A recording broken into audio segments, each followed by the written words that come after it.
பாதியில் ஒடுக்கப்பட்ட மக்கள் கோயிலுக்குள் செல்லக்கூடாது என்று தடுத்து வச்சிருக்காங்க. ஆனா நீதிமன்றம் சொல்லுது, தமிழ்நாடு காவல்துறையும் தமிழ்நாடு அரசும் நீங்க பட்டியலின மக்களை அந்த கோயிலுக்குள்ள கொண்டு போங்க, கூட்டிட்டு போங்கன்னு சொல்றாங்க. இந்த அரசு என்ன தெரியுமா பண்றாங்க?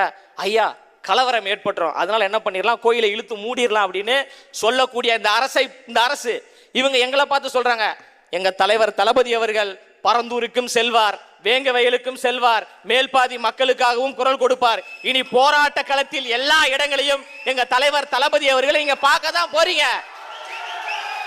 இந்த ஆட்சியை வீழ்த்தக்கூடிய மிகப்பெரிய ஒரு படை தலைவனாக எங்க தளபதி வராரு.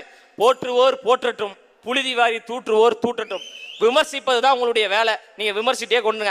அண்ணன் அவர்கள் சொன்னாங்க, அவர் பணம் சம்பாதித்தார், ரசிகர்களை ஏமாற்றி கொண்டிருக்கார், அவரை நம்பாதீங்க அப்படின்ற ஒரு கருத்தை அவர் சொல்கின்ற பொழுது எனக்கு கோபம் வரும். ஏன்னா அவர் எனக்கான தலைவர், தளபதி அவர்கள் எனக்கான தலைவராக இருக்கிறார், என் கட்சிக்கான தலைவராக இருக்கிறாரு. பல கோடி மக்கள் கொண்டாடக்கூடிய